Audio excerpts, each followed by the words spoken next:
ಆಚಿ ಮಸಾಲ. ಎಂತ ಅಡಿಗೆಯ ರುಚಿಯಾಗೋ ರಹಸ್ಯವು 20 ರೂಪಾಯಿ.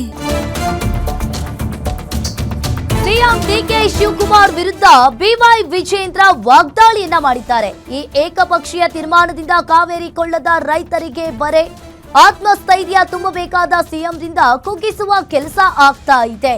ಮುಖ್ಯಮಂತ್ರಿಗಳೇ ಯಾಕೆ ಇಂತಹ ಕಪಟ ನಾಟಕವನ್ನ ಮಾಡ್ತಾ ಇದ್ದೀರಾ ಅಂತ ಹೇಳಿ ಪ್ರಶ್ನೆ ಮಾಡಿದ್ದಾರೆ. ಇರುವ 13 ಟಿಎಂಸಿ ನೀರು ಬಿಟ್ರೆ ನಮ್ಮ ರೈತರ ಪರಿಸ್ಥಿತಿ ಏನಾಗಬೇಕಾಗಾದ್ರೆ? ಸಿಡಬ್ಲ್ಯೂಆರ್ಸಿಗೆ ಮತ್ತೆ ಅರ್ಜಿಯನ್ನ ಹಾಕಿ ಸರಿಯಾಗಿ ವಾದ ಮಾಡಬೇಕು. ಸಂಪುಟ ವಿಸ್ತರಣೆಗಾಗಿ ದೆಹಲಿಗೆ ಹೋಗ್ತೀರಾ? ವಕೀಲರನ್ನ ಕರೆಸಿ ಏಕೆ ಮಾತನಾಡಿಲ್ಲ ಅಂತ ಹೇಳಿ ಇಲ್ಲಿ ಪ್ರಶ್ನೆ ಮಾಡಿದ್ದಾರೆ. ಶಿವಕುಮಾರ್ ಅವರೇ, ರೈತರಿಗೆ ದ್ರೋಹ ಬಗೆಯುವ ಕೆಲಸವನ್ನ ಮಾಡಬೇಡಿ. ರೈತರ ಪರ ಇರಬೇಕಾದ ಸಿಎಂ ತಮಿಳುನಾಡಿನ ಪರ ಇದ್ದಂತೆ ಕಾಣಿಸ್ತಾ ಇದೆ. ಶಿವಮೊಗ್ಗದಲ್ಲಿ ರಾಜ್ಯ ಬಿಜೆಪಿ ಅಧ್ಯಕ್ಷ ಬಿವೈ ವಿಜೇಂದ್ರ ಅವರು ವಾಗ್ದಾಳಿಯನ್ನ ಮಾಡಿರುವಂತದ್ದು. ಸಿಡಬ್ಲ್ಯೂಆರ್ಸಿ ಕೊಟ್ಟಿರ್ತಕ್ಕಂಥ ತೀರ್ಮಾನ ಕಾವೇರಿ ಕೊಳ್ಳದ ರೈತರಿಗೆ ಬರ ಎಳೆದಂತೆ ಆಗಿದೆ. ರಾಜ್ಯದ ಮುಖ್ಯಮಂತ್ರಿಗಳು ಕೆಲವು ದಿನಗಳ ಹಿಂದೆ ಆ ಭಾಗದ ರೈತರಿಗೆ ಒಂದು ಕರೆಯನ್ನು ಕೊಟ್ಟಿದ್ದರು.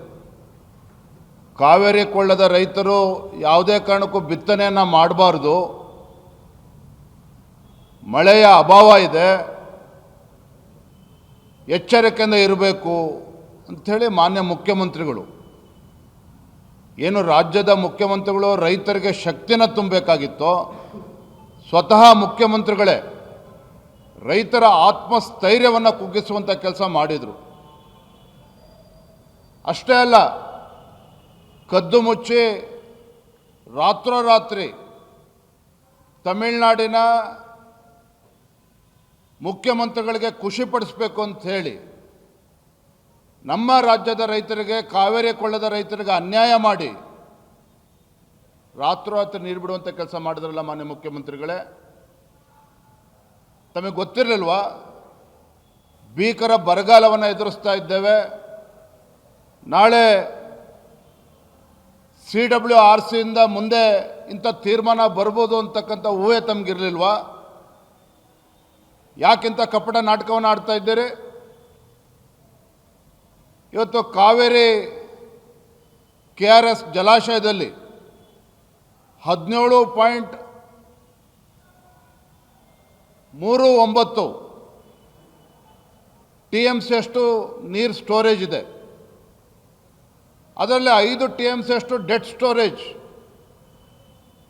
ಇನ್ನು ಬಾಕಿ ಉಳಿದಿರ್ತಕ್ಕಂಥದ್ದು 13-14 TMC ಮಾತ್ರ. ಈಗ ನಿನ್ನೆ ಬಂದಿರತಕ್ಕಂಥ ತೀರ್ಪಿನ ಮುಖ್ಯ ಪ್ರಕಾರ ನೀವು ದಿನನಿತ್ಯ ಮತ್ತೆ ತಮಿಳುನಾಡಿಗೆ ನೀರನ್ನು ಹರಿಬಿಡೋದಕ್ಕೆ ಶುರು ಮಾಡಿದರೆ ಕಾವೇರಿ ಕೊಳ್ಳದ ರೈತರ ಪರಿಸ್ಥಿತಿ ಏನಾಗ್ತದೆ? ಯಾಕೆ ಇವತ್ತು ಮುಖ್ಯಮಂತ್ರಿಗಳು ಆ ಭಾಗದ ರೈತರ ಜೀವನ ಜೊತೆ ಚೆಲ್ಲಾಟ ಆಡ್ತಾ ಇದ್ದೀರಾ? ಯಾಕೆಂತ ಕಪಟ ನಾಟಕವನ್ನು ಆಡ್ತಾ ಇದ್ದೀರಾ ನೀವು?